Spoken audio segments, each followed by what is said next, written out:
ناظرین، فیض حمید کے حوالے سے میں ابھی کل ہی آپ سے بات کر رہا تھا، تو آج آفیشیل پریس ریلیز بھی آ گئی ہے۔ فرق یہ ہے کہ میں نے کہا تھا کہ سزا فائنل ہو گئی ہے، اور خبر یہ آئی ہے کہ پریس ریلیز میں کہ چارج شیٹ ہوا ہے۔ یہ ایسے ہی ہے کہ جیسے کہ وزیر اعظم روانہ ہو گئے ہیں جبکہ وہ پہنچ چکے ہوتے ہیں۔ چلیں خیر، اس پہ غور کرتے ہیں کہ یہ ڈیٹیل تو میرے پاس نہیں تھی، لیکن ڈیٹیل انہوں نے دی ہے۔ اب اس ڈیٹیل پہ بات کرتے ہیں کہ اس میں فیض حمید نے یہ جو پریس ریلیز ہے اس کا مطلب کیا ہے۔ پریس ریلیز تو سب نے سن لی ہے، اب اس کا مطلب سمجھاتا ہوں میں۔ اور پھر یہ کہ میں نے ایک اور خبر بھی دی تھی کہ نواز شریف نے وزیر اعظم کو کہا ہے، شہباز شریف کو، کہ مولانا کی بات سنی جائے، تو وہ کہاں تک پہنچی ہے۔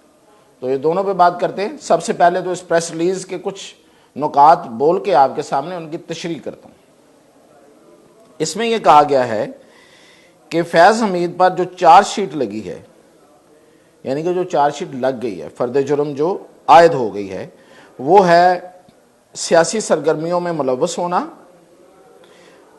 آفیشل سیکرٹ ایکٹ کی خلاف ورزی کرتے ہوئے ریاست کے تحفظ اور مفاد کو نقصان پہنچانا، اختیارات اور سرکاری وسائل کا غلط استعمال، اور افراد کو ناجائز نقصان پہنچانا شامل ہے۔ افراد کو ناجائز نقصان پہنچانا تو آپ کو پتہ ہے کہ ٹاپ سٹی ہے اور بہت سے ہیں، اور بہت سی ہاؤسنگ سوسائٹیز جن سے انہوں نے پیسے بٹورے، جن میں اپنے لوگ انسٹال کیے اور وہاں سے پیسہ بنایا۔ ایون ایک چینل بھی تھا، تو وہ جو بریگیڈیئر غفار جو بی جی کے نام سے جانے جاتے تھے، وہ وہاں انسٹال تھا، کوئی ارسلان کہیں اور انسٹال تھا، لیاقت کرنل لیاقت کہیں اور تھا۔ تو جگہ جگہ اس نے اپنے بندے جو ہیں وہ انسٹال کیے ہوئے تھے، تو ابھی بھی ہیں کچھ جگہوں پہ۔ تو ان کے ذریعے یہ پیسے منی منٹنگ ہوتی تھی، منی منٹنگ، اور یہ پیسے کتنے بنائے ہیں اس کی ڈیٹیل بھی آ گئی ہے۔ اچھا، اب یہ تو چارج شیٹ ہے جو میں آپ کو بتا رہا ہوں، اور اس میں جو سب سے الارمنگ چیز ہے جس کی طرف ابھی لوگ شاید پوری طرح توجہ نہیں دے رہے، وہ ہے آفیشل سیکرٹ ایکٹ کی خلاف ورزیاں۔ اور یہ جو چارج شیٹ ہے یہ بطور جنرل، بطور ISI چیف، یہ وہ ہے۔ اور یہ اس پہ غور کرنے کی ضرورت ہے کہ یہ سیکرٹ ایکٹ کی، آفیشل سیکرٹ ایکٹ کی خلاف ورزیاں کیا ہیں۔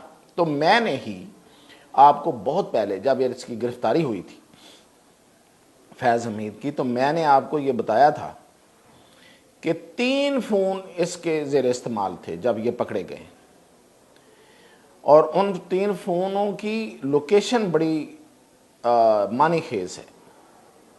اور پھر یہ کہ 3 فون کیوں رکھے ہوئے تھے۔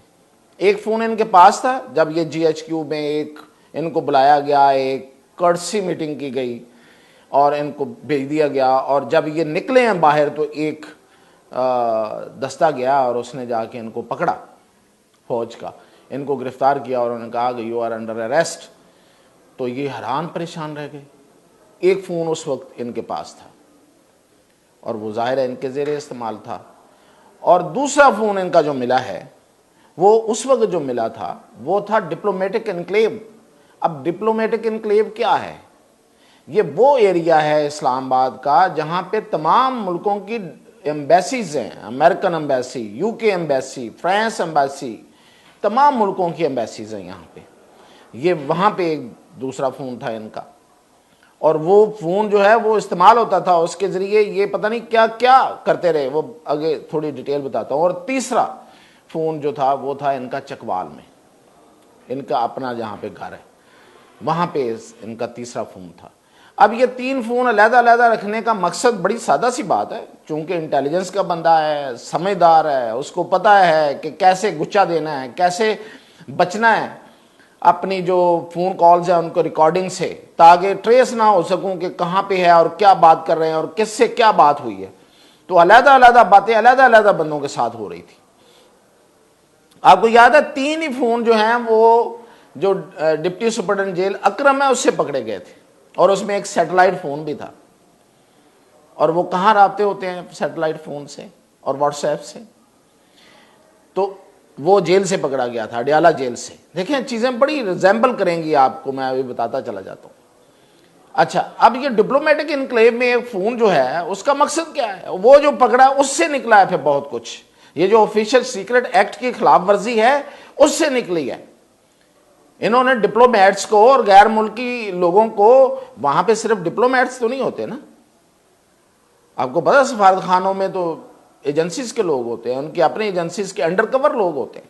انڈین ہے, انڈین ایجنسی ہے, ایمبیسی ہے, وہ ان کے اپنے لوگ ہوتے ہیں, انڈر کور لوگ ہوتے ہیں, را کے لوگ ہوتے ہیں. اسی طرح امریکن ایمبیسی میں سی آئی اے کے لوگ ہوتے ہیں, ایف بی آئی کے لوگ ہوتے ہیں, انڈر کور ہوتے ہیں. وہ یہی کام کرتے ہیں آ کے. ان کا اور کیا کام ہے؟ اتنی بڑی وہاں پہ ایمبیسی ہے ایکڑز میں, یہ جو امریکن ایمبیسی ہے, تو وہاں کیا ہو رہا ہے؟ کیا ایک امبیسڈر رہ رہا ہے, اس کا سٹاف رہ رہا ہے؟ ایسا تو نہیں ہے. یہ تو رحمان ملک اللہ جنت نصیب کرے انہیں, وہ بتا گئے تھے کہ جو امریکن ایمبیسی ہے وہ کیا کرتی ہے. ہماری پوری کیبنٹ کی میٹنگ کو انہوں نے بگ کر لیا تھا وہاں سے بیٹھ کے, اور پوری کاروائی انہوں نے بگ کر لی تھی کہ کیا ہو رہا ہے وہاں پہ. اور وہاں سے کوئی ایٹ لیسٹ کوئی 1.5-2 کلومیٹر کا فاصلہ ہے, تو ریموٹلی انہوں نے بگ کر لیا تھا اس کو. تو یہ وہاں پہ فون رکھا ہوا تھا, وہاں جا کے فون کرتے ہوں گے, وہاں پہ جا کے کیا کیا سیکرٹ انہوں نے آؤٹ کیے ہوں گے. تو یہ ہے اصل میں ان کا بہت بڑا جرم, بہت بڑا جرم. اور یہ کرے گا, ماؤنٹ کرے گا یہ سزائے موت کو. اب سزائے موت ہوتی ہے یا نہیں ہوتی ہے؟ 2 سزائیں تجویز ہیں. ظاہر ہے یہ ملٹری کورٹ ہے, اس میں ساری چیزیں.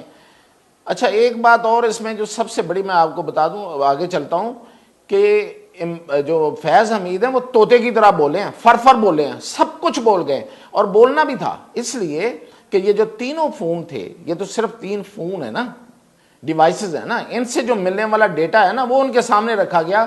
اور جو باقی جو ان کے طوطے تھے, ارسلان تھا, کرنل لیاقت تھا, اور بہت سے ان کے جو لوگ تھے, وہ جو پکڑے گئے, انہوں نے جو کچھ بتایا, جو پروف دیے, جو ان سے ڈاکومنٹس ملی, اور جو ڈاکومنٹس کے علاوہ جو ڈیوائسز سے, ان کی ڈیوائسز سے جو چیزیں ملی ہیں, تو سب ثابت ہو گیا. اس لیے ان کے پاس کوئی اور آپشن نہیں تھا کہ وہ نہ بولتے.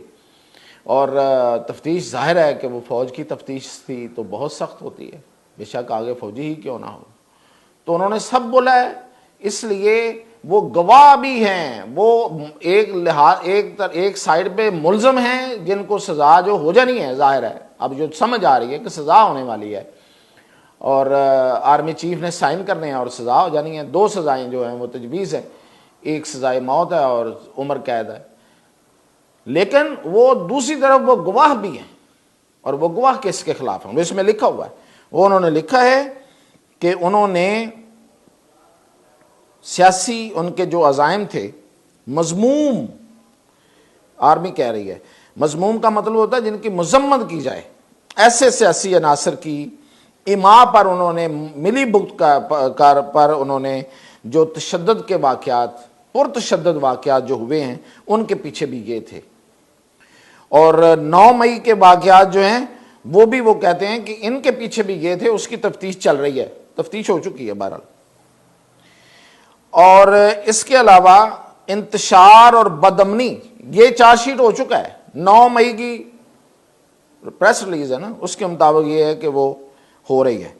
اچھا جی, اب یہ جس کو فوج مذموم کہہ رہی ہو, اور جو اماں پر, پولیٹیکل اماں پر کیے گئے فیصلے, اس کا مطلب کیا ہے کہ being I S I chief, lieutenant general of army, اس نے اپنے boss, who was the boss, political boss, وہ تھے عمران خان, کیونکہ I S I chief protocol wise وزیر اعظم کا ڈائریکٹلی اس کو جواب دہ ہوتا ہے.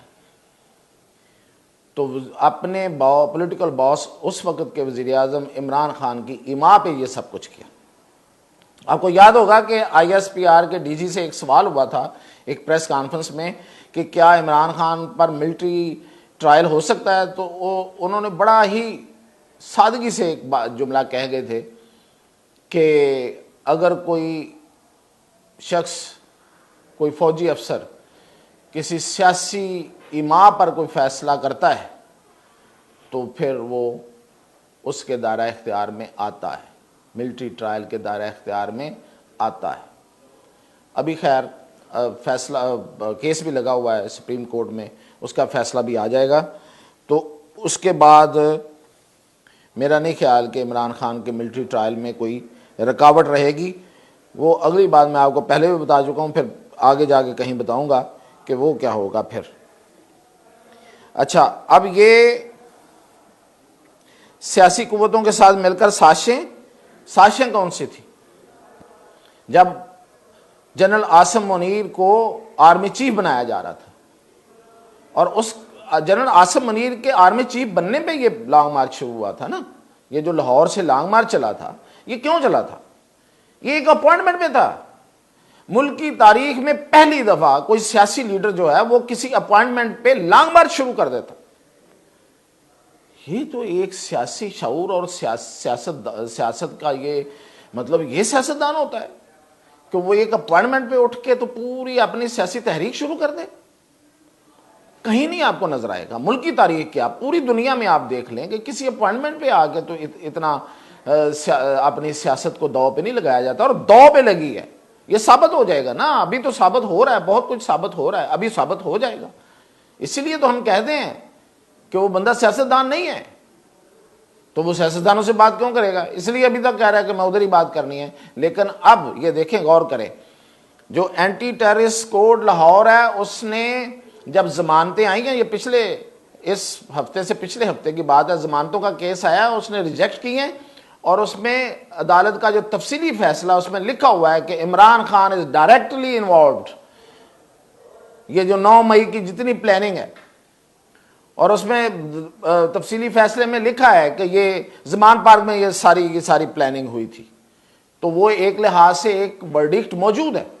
اور دوسری طرف یہ فیض حمید ہے، اور اس کے ساتھ لنک کریں کہ جو فارمیشن کمانڈرز میٹنگ ہوئی تھی، اور میں نے خبر دی تھی کہ وہاں پہ انہوں نے کہا ہے کہ کریں جو کرنا ہے، اس کو ختم کریں، کیونکہ یہ پرولونگ ہوتا جا رہا ہے اور یہ ملک کے لیے نقصان سے نقصان دہ ہوتا جا رہا ہے۔ تو پھر وہاں وعدہ کیا گیا تھا کہ جی بالکل اس کو اب ہم کنکلوڈ کرتے ہیں۔